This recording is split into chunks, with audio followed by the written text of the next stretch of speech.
Phantas by Oliver Onions and read by Chris Halton.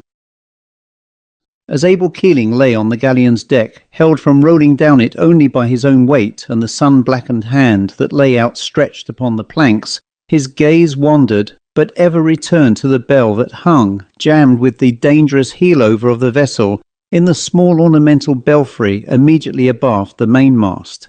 The bell was of cast bronze, with half-obliterated bosses upon it that had been the heads of cherubs, but wind and salt spray had given it a thick incrustation of bright, beautiful lignous green. It was this colour that Abel Keeling's eyes liked, for wherever else on the galleon his eyes rested they found only whiteness, the whiteness of extreme eld. There were slightly varying degrees in her whiteness. Here she was of a white that glistened like salt granules, there of a greyish chalky white, and again her whiteness had the yellowish cast of decay. But everywhere it was the mild, disquieting whiteness of materials out of which the life had departed. Her cordage was bleached as old straw is bleached, and half her ropes kept their shape little more firmly than the ash of a string keeps its shape after the fire has passed. Her pallid timbers were white and clean as bones found in sand, and even the wild frankincense with which, for lack of tar at her last touching of land, she had been pitched, had dried to a pale hard gum that sparkled like quartz in her open seams. The sun was yet so pale a buckler of silver through the still white mist that not a cord or timber cast a shadow, and only Abel Keeling's face and hands were black, carked and cinder black from exposure to his pitiless rays. The galleon was the Mary of the Tower, and she had a frightful list to starboard. So canted was she that her mainyard dipped one of its steel sickles into the glassy water, and, had her foremast remained, or more than the broken stump of her Bonaventure mizzen, she must have turned over completely. Many days ago they had stripped the mainyard of its course, and had passed the sail under the Mary's bottom, in the hope that it would stop the leak. This it had partly done as long as the galleon had continued to glide one way. Then, without coming about, she had begun to glide the other. The ropes had parted, and she had dragged the sail after her, leaving a broad tarnish on the silver sea. For it was broadside that the galleon glided almost imperceptibly, ever sucking down. She glided as if a lodestone drew her, and at first Abel Keeling had thought it was a lodestone pulling at her iron, drawing her through the pearly mist that lay like facecloths to the water, and hid at a short distance the tarnish left by the sail. But later he had known that it was no lodestone drawing at her iron.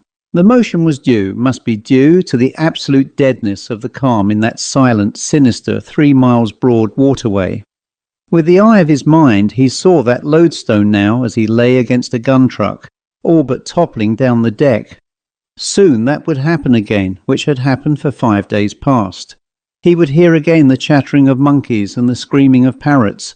The mat of green and yellow weeds would creep in towards the Mary over the quicksilver sea. Once more the sheer wall of rock would rise, and the men would run. But no, the men would not run this time to drop the fenders. There were no men left to do so, unless Bligh was still alive. Perhaps Bligh was still alive. He had walked halfway down the quarter-deck steps a little before the sudden nightfall of the day before, had then fallen and lain for a minute, dead, Abel Keeling had supposed, watching him from his place by the gun truck, and had then got up again and tottered forward to the forecastle, his tall figure swaying and his long arms waving. Abel Keeling had not seen him since. Most likely he had died in the forecastle during the night. If he had not been dead, he would have come aft again for water. At the remembrance of the water, Abel Keeling lifted his head. The strands of lean muscle about his emaciated mouth worked, and he made a little pressure of his sun-blackened hand on the deck, as if to verify its steepness and his own balance. The mainmast was some 7 or 8 yards away. He put one stiff leg under him, and began, seated as he was, to make shuffling movements down the slope. To the mainmast near the belfry was affixed his contrivance for catching water. It consisted of a collar of rope set lower at one side than at the other, but that had been before the mast had steered so many degrees away from the zenith, and tallowed beneath. The mists lingered later in that gully of a strait than they did on the open ocean, and the collar of rope served as a collector for the dews that condensed on the mast. The drops fell into a small earthen pipkin placed on the deck beneath it. Abel Keeling reached the pipkin and looked into it. It was nearly a third full of fresh water. Good. If Bligh the mate was dead, so much the more water for Abel Keeling, master of the Mary of the Tower. He dipped 2 fingers into the pipkin and put them into his mouth. This he did several times. He did not dare to raise the pipkin to his black and broken lips, for dread of a remembered agony. He could not have told how many days ago when a devil had whispered to him, and he had gulped down the contents of the pipkin in the morning, and for the rest of the day had gone waterless. Again he moistened his fingers and sucked them. Then he lay sprawling against the mast, idly watching the drops of water as they fell. It was odd how the drops formed.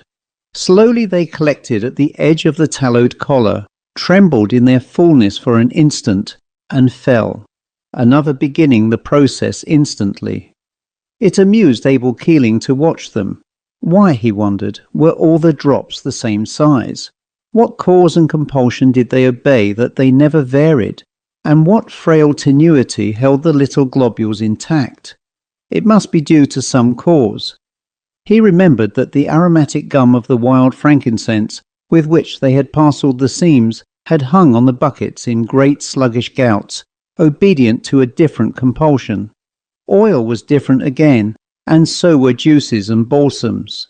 Only quicksilver, perhaps the heavy and motionless sea put him in mind of quicksilver, seemed obedient to no law. Why was it so? Bligh, of course, would have had his explanation. It was the hand of God.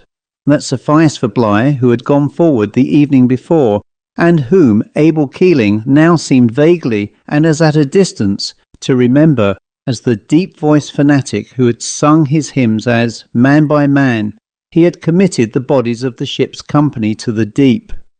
Bligh was that sort of man, accepted things without question, was content to take things as they were and be ready with the fenders when the wall of rock rose out of the opalescent mists. Bligh, too, like the water drops, had his law, that was his and nobody else's. There floated down from some rotten rope up aloft a flake of scurf that settled in the pipkin. Abel Keeling watched it dully as it settled towards the pipkin's rim.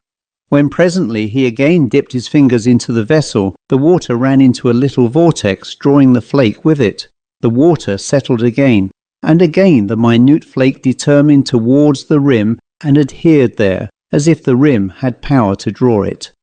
It was exactly so that the galleon was gliding towards the wall of rock, the yellow and green weeds, and the monkeys and parrots. Put out into mid-water again, while there had been men to put her out, she had glided to the other wall. One force drew the chip in the pipkin, and the ship over the tranced sea. It was the hand of God, said Bligh. Abel Keeling, his mind now noting minute things and now clouded with torpor, did not at first hear a voice that was quakingly lifted up over by the forecastle, a voice that drew nearer to an accompaniment of swirling water. O thou that Jonas in the fish, 3 days didst keep from pain, which was a figure of thy death, and rising up again. It was Bligh singing one of his hymns, O thou that Noah kept from flood, and Abram day by day, as he along through Egypt passed, didst guide him in the way. The voice ceased, leaving the pious period uncompleted. Bligh was alive at any rate. Abel Keeling resumed his fitful musing. Yes, that was the law of Bligh's life, to call things the hand of God, but Abel Keeling's law was different, no better, no worse, only different. The hand of God that drew chips and galleons must work by some method, and Abel Keeling's eyes were dully on the pipkin again, as if he sought the method there. Then conscious thought left him for a space, and when he resumed it was without obvious connection. Oars, of course, were the thing. With oars men could laugh at calms. Oars that only pinnaces and galleasses now used had had their advantages. But oars, which was to say a method, for you could say, if you liked, that the hand of God grasped the oar-loom as the breath of God filled the sail. Oars were antiquated, belonged to the past, and meant a throwing over of all that was good and new, and a return to fine lines. A battle formation abreast to give effect to the shock of the ram, and a day or two at sea, and then to port again for provisions. Oars? No. Abel Keeling was one of the new men, the men who swore by the line ahead, the broadside fire of seckers and demi-cannon, and weeks and months without a landfall. Perhaps one day the wits of such men as he would devise a craft, not oar-driven, because oars could not penetrate into the remote seas of the world, not sail-driven, because men who trusted to sails found themselves in an airless 3-mile strait, suspended motionless between cloud and water, ever gliding to a wall of rock, but a ship. To Noah and his sons with him, God spake, and thus said he, A covenant set I up with you, and your posterity. It was Bligh again, wandering somewhere in the waste. Abel Keeling's mind was once more a blank. Then slowly, as the water drops collected on the collar of rope, his thought took shape again. A galleass? No, not a galleass. The galleass made shift to be two things, and was neither. This ship that the hand of man should one day make for the hand of God to manage should be a ship that should take and conserve the force of the wind, take it and store it as she stored her victuals, at rest when she wished, going ahead when she wished, turning the forces both of calm and storm against themselves. For of course her force must be wind, stored wind, a bag of the winds, as the children's tale had it, wind probably directed upon the water astern, driving it away and urging forward the ship, acting by reaction. She would have a wind chamber, into which wind would be pumped with pumps. Bligh would call that equally the hand of God, this driving force of the ship of the future that Abel Keeling dimly foreshadowed as he lay between the mainmast and the belfry, turning his eyes now and then from ashy white timbers to the vivid green bronze rust of the bell above him. Bligh's face, liver-coloured with the sun and ravaged from inwards by the faith that consumed him, appeared at the head of the quarter-deck steps. His voice beat uncontrolledly out. And in the earth here is no place of refuge to be found, nor in the deep and watercourse that passeth underground. Bligh's eyes were lidded, as if in contemplation of his inner ecstasy. His head was thrown back, and his brows worked up and down tormentedly. His wide mouth remained open as his hymn was suddenly interrupted on the long-drawn note. From somewhere in the shimmering mist the note was taken up, and there drummed and rang and reverberated through the strait a windy, hoarse and dismal bellow, alarming and sustained.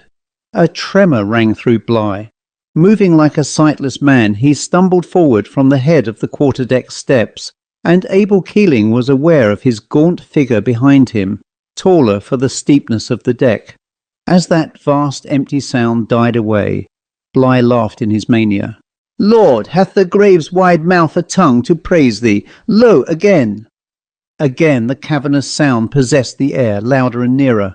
Through it came another sound, a slow throb, throb, throb, throb. Again the sound ceased. Even Leviathan lifteth up his voice in praise, Bligh sobbed. Abel Keeling did not raise his head. There had returned to him the memory of that day when, before the morning mist had lifted from the strait, he had emptied the pipkin of the water that was the allowance until night should fall again. During that agony of thirst he had seen shapes and heard sounds with other than his mortal eyes and ears, and even in the moments that had alternated with his lightness, when he had known these to be hallucinations, they had come again. He had heard the bells on a Sunday in his own Kentish home, the calling of children at play, the unconcerned singing of men at their daily labour, and the laughter and gossip of the women as they had spread the linen on the hedge or distributed bread upon the platters. These voices had rung in his brain, interrupted now and then by the groans of Bligh and of two other men who had been alive then. Some of the voices he had heard had been silent on earth this many a long year, but Abel Keeling, thirst-tortured, had heard them, even as he was now hearing that vacant moaning, with the intermittent throbbing that filled the strait with alarm. Praise him, praise him, praise him, Bligh was calling deliriously. Then a bell seemed to sound in Abel Keeling's ears, and as if something in the mechanism of his brain had slipped, another picture rose in his fancy. The scene when the Mary of the Tower had put out, to a bravery of swinging bells and shrill fifes and valiant trumpets. She had not been a leper-white galleon then. The scrollwork on her prow had twinkled with gilding. Her belfry and stern galleries and elaborate lanterns had flashed in the sun with gold, and her fighting tops and the war purvess about her waist had been gay with painted coats and scutcheons. To her sails had been stitched gaudy ramping lions of scarlet sire, and from her mainyard, now dipping in the water, had hung the broad two-tailed pennant with the Virgin and Child embroidered upon it. Then suddenly a voice about him seemed to be saying, "And a half seven, and a half seven." And in a twink the picture in Abel Keeling's brain changed again. He was at home again, instructing his son, young Abel, in the casting of the lead from the skiff they had pulled out of the harbour. "And a half seven," the boy seemed to be calling. Abel Keeling's blackened lips muttered, "Excellently well cast, Abel, excellently well cast." "And a half seven, and a half seven, 7-7. "Ah," Abel Keeling murmured, "that last was not a clear cast. Give me the line, thus it should go, aye so, soon you shall sail the seas with me in the Mary of the Tower. You are already perfect in the stars and the motions of the planets. Tomorrow I will instruct you in the use of the backstaff." For a minute or two he continued to mutter. Then he dozed. When again he came to semi-consciousness, it was once more to the sound of bells. At first faint, then louder, and finally becoming a noisy clamour immediately above his head. It was Bligh. Bligh, in a fresh attack of delirium, had seized the bell lanyard and was ringing the bell insanely. The cord broke in his fingers, but he thrust at the bell with his hand, and again called aloud, "Upon a harp and an instrument of 10 strings, let heaven and earth praise thy name." He continued to call aloud and to beat on the bronze-rusted bell. "Ship ahoy! What ship's that?" One would have said that a veritable hail had come out of the mists, but Abel Keeling knew those hails that came out of the mists. They came from ships which were not there. "Aye, aye, keep a good lookout and have a care to your load manage," he muttered again to his son. But as sometimes a sleeper sits up in his dream or rises from his couch and walks, so all of a sudden Abel Keeling found himself on his hands and knees on the deck, looking back over his shoulder. In some deep-seated region of his consciousness, he was dimly aware that the cant of the deck had become more perilous, but his brain received the intelligence and forgot it again. He was looking out into the bright and baffling mists. The buckler of the sun was of a more ardent silver. The sea below it was lost in brilliant evaporation, and between them, suspended in the haze, no more substantial than the vague darknesses that float before dazzled eyes, a pyramidal phantom shape hung. Abel Keeling passed his hand over his eyes, but when he removed it the shape was still there, gliding slowly towards the Mary's quarter. Its form changed as he watched it. The spirit-grey shape that had been a pyramid seemed to dissolve into 4 upright members, slightly graduated in tallness, that nearest the Mary's stern the tallest, and that to the left the lowest. It might have been the shadow of the gigantic set of reed pipes on which that vacant mournful note had been sounded. And as he looked with fooled eyes again his ears became fooled. "Ahoy there! What ship's that? Are you a ship? Here, give me that trumpet." Then a metallic barking. "Ahoy there! What the devil are you? Didn't you ring a bell? Ring it again, or blow a blast or something, and go dead slow." All this came, as it were, indistinctly, and through a sort of high singing in Abel Keeling's own ears. Then he fancied a short bewildered laugh, followed by a colloquy from somewhere between sea and sky. "Here, Ward, just pinch me, will you? Tell me what you see there. I want to know if I'm awake." "See where?" "There, on the starboard bow. Stop that ventilating fan. I can't hear myself think. See anything? Don't tell me it's that damned Dutchman. Don't pitch me that old Vanderdecken tale. Give me an easy one first, something about a sea serpent. You did hear that bell, didn't you?" "Shut up a minute. Listen." Again Bligh's voice was lifted up. "This is the covenant that I make, from henceforth nevermore. Will I again the world destroy? with water as before. Bligh's voice died away again in Abel Keeling's ears. Oh, my fat Aunt Julia! The voice that seemed to come from between sea and sky sounded again. Then it spoke more loudly. I say, it began with careful politeness, if you are a ship, do you mind telling us where the masquerade is to be? Our wireless is out of order and we hadn't heard of it. Oh, you do see it, Ward, don't you? Please tell us what the hell you are.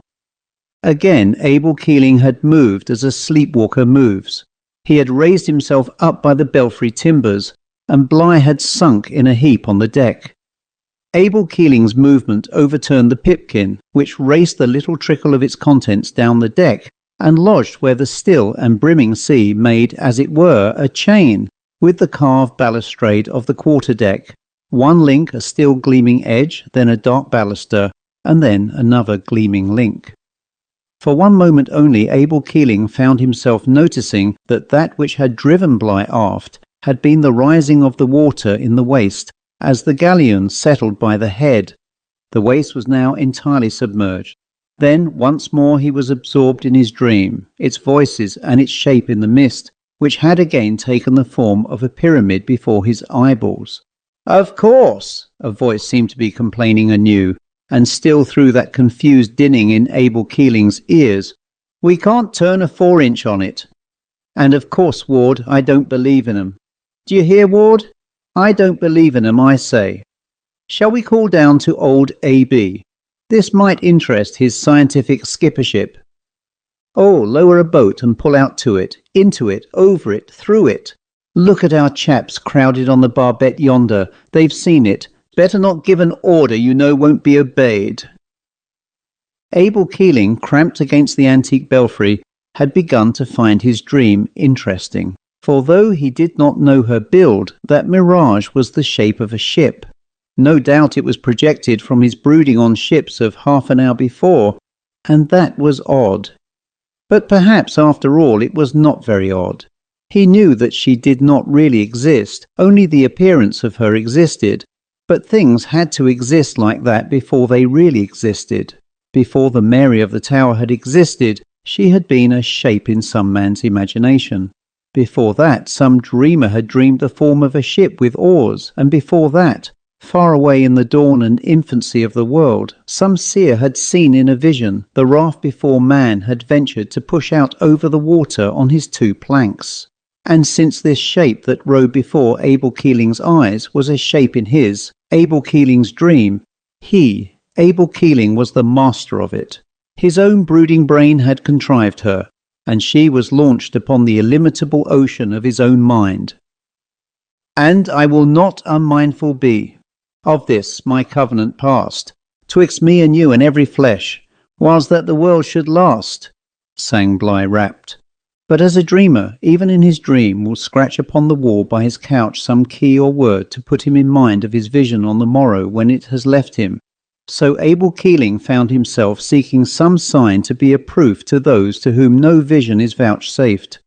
Even Bligh sought that, could not be silent in his bliss, but lay on the deck there, uttering great passionate amens and praising his Maker, as he said, upon an harp and an instrument of 10 strings. So with Abel Keeling. It would be the amen of his life to have praised God, not upon a harp, but upon a ship that should carry her own power, that should store wind or its equivalent as she stored her victuals, that should be something wrested from the chaos of uninvention, and ordered and disciplined and subordinated to Abel Keeling's will. And there she was, that ship-shaped thing of spirit grey, with the 4 pipes that resembled a phantom organ now broadside and of equal length, and the ghost crew of that ship were speaking again. The interrupted silver chain by the quarter-deck balustrade had now become continuous, and the balusters made a herringbone over their own motionless reflections. The spilt water from the pipkin had dried, and the pipkin was not to be seen. Abel Keeling stood beside the mast, erect as God made man to go. With his leathery hand he smote upon the bell. He waited for the space of a minute, and then cried, "Ahoy! Ship ahoy! What ship's that?" We are not conscious in a dream that we are playing a game, the beginning and end of which are in ourselves. In this dream of Abel Keeling's, a voice replied, "Hello, it's found its tongue. Ahoy there, what are you?" Loudly and in a clear voice, Abel Keeling called, "Are you a ship?" With a nervous giggle, the answer came, "We are a ship, aren't we, Ward? I hardly feel sure." "Yes, of course, we're a ship, no question about us. The question is, what the dickens you are." Not all the words these voices used were intelligible to Abel Keeling, and he knew not what it was in the tone of these last words that reminded him of the honour due to the Mary of the Tower. Blister white, and at the end of her life as she was, Abel Keeling was still jealous of her dignity. The voice had a youngish ring, and it was not fitting that young chins should be wagged about his galleon. He spoke curtly. "You that spoke, are you the master of that ship?" "Officer of the watch," the words floated back. "The captain's below." "Then send for him." "It is with masters that masters hold speech," Abel Keeling replied. He could see the two shapes, flat and without relief, standing on a high narrow structure with rails. One of them gave a low whistle and seemed to be fanning his face, but the other rumbled something into a sort of funnel. Presently the two shapes became three. There was a murmuring, as of a consultation, and then suddenly a new voice spoke. At its thrill and tone, a sudden tremor ran through Abel Keeling's frame. He wondered what response it was that voice found in the forgotten recesses of his memory. "Ahoy!" seemed to call this new yet faintly remembered voice. "What's all this about? Listen, we're His Majesty's destroyer, Sea Pink, out of Devonport last October, and nothing particular the matter with us. Now, who are you?" "The Mary of the Tower out of the port of Rye on the day of St. Anne, and only 2 men. A gasp interrupted him. "Out of where?" that voice that so strangely moved Abel Keeling said unsteadily, while Bligh broke into groans of renewed rapture.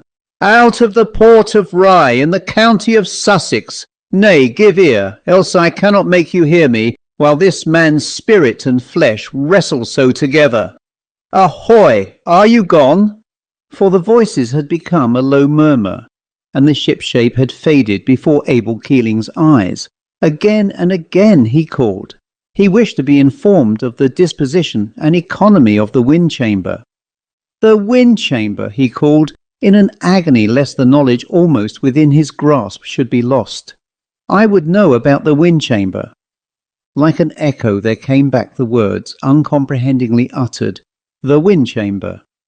"That driveth the vessel, perchance 'tis not wind, a steel bow that is bent also conserveth force, the force you store to move at will through calm and storm. Can you make out what it's driving at? Oh, we shall all wake up in a minute. Quiet, I have it, the engines, it wants to know about our engines. It'll be wanting to see our papers presently. Ryeport, well, no harm in humouring it. Let's see what it can make of this." "Ahoy there," came the voice to Abel Keeling a little more strongly, as if a shifting wind carried it, and speaking faster and faster as it went on. "Not wind, but steam, do you hear? Steam, steam, steam in 8 narrow water tube boilers, says TEAM, steam, got it? And we've twin-screw triple expansion engines, indicated horsepower 4,000, and we can do 430 revolutions per minute, savvy? Is there anything your phantomhood would like to know about our armament?" Abel Keeling was muttering fretfully to himself. It annoyed him that words in his own vision should have no meaning for him.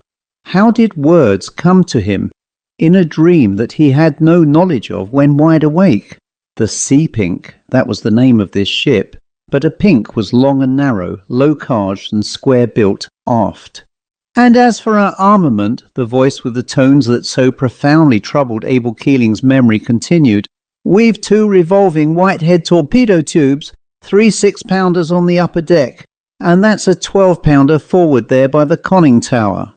I forgot to mention that we're nickel steel, with a coal capacity of 60 tons in most damnably placed bunkers, and that 30¼ knots is about our top. Care to come aboard?" But the voice was speaking still more rapidly and feverishly, as if to fill a silence with no matter what. and the shape that was uttering it was straining forward anxiously over the rail. But I'm glad this happened in the daylight," another voice was muttering. "I wish I was sure it was happening at all. Poor old spook. I suppose it would keep its feet if her deck was quite vertical. Think she'll go down or just melt? Kind of go down, without wash. Listen, here's the other one now. But oh, look at the other. Oh, I say, wasn't he a grand old boy? Look." For transfiguring Abel Keeling's form as a prophet's form is transfigured in the instant of his rapture, flooding his brain with the white eureka light of perfect knowledge, that for which he and his dream had been at a standstill, had come. He knew her, this ship of the future, as if God's finger had bitten her lines into his brain. He knew her as those already sinking into the grave know things, miraculously, completely, accepting life's impossibilities with a nodded, "Of course."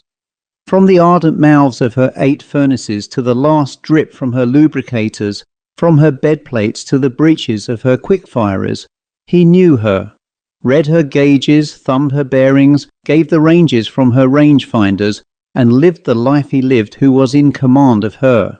And he would not forget on the morrow, as he had forgotten on many morrows, for at last he had seen the water about his feet, and knew that there would be no morrow for him in this world. And even in that moment, with but a sand or two to run in his glass, indomitable, insatiable, dreaming dream on dream, he could not die until he knew more. He had 2 questions to ask, and a master question, and but a moment remained. Sharply his voice rang out. "Ho there! This ancient ship, the Mary of the Tower, cannot steam 30 1/4 knots, but yet she can sail the waters. What more does your ship? Can she soar above them as the fowls of the air soar? Lord, he thinks we're an aeroplane. No, she can't. And can you dive even as the fishes of the deep? No, those are submarines. We aren't a submarine." But Abel Keeling waited for no more. He gave an exulting chuckle. "Oh ho, 30 knots, and but on the face of the waters, no more than that. Oh ho, now my ship, the ship I see as a mother sees full grown the child she has but conceived. My ship, I say, oh ho, my ship shall, below there, trip that gun." The cry came suddenly and alertly as a muffled sound came from below, and an ominous tremor shook the galleon. "By Jove, her guns are breaking loose below. That's her finish. Trip that gun and double breach the others." Abel Keeling's voice rang out, as if there had been any to obey him. He had braced himself within the belfry frame, and then, in the middle of the next order, his voice suddenly failed him. His ship-shape, that for the moment he had forgotten, rode once more before his eyes. This was the end, and his master question, apprehension for the answer to which, was now torturing his face, and well-nigh bursting his heart, was still unasked. "Ho! He that spoke with me, the master!" he cried in a voice that ran high. "Is he there?" "Yes, yes," came the other voice across the water, sick with suspense. "Oh, be quick!" There was a moment in which hoarse cries from many voices, a heavy thud and rumble on wood, and a crash of timbers, and a gurgle and a splash, were indescribably mingled. The gun under which Abel Keeling had lain had snapped her rotten breechings and plunged down the deck, carrying Bligh's unconscious form with it. The deck came up vertical, and for one instant longer Abel Keeling clung to the belfry. "I cannot see your face," he screamed, "but meseems your voice is a voice I know. What is your name?"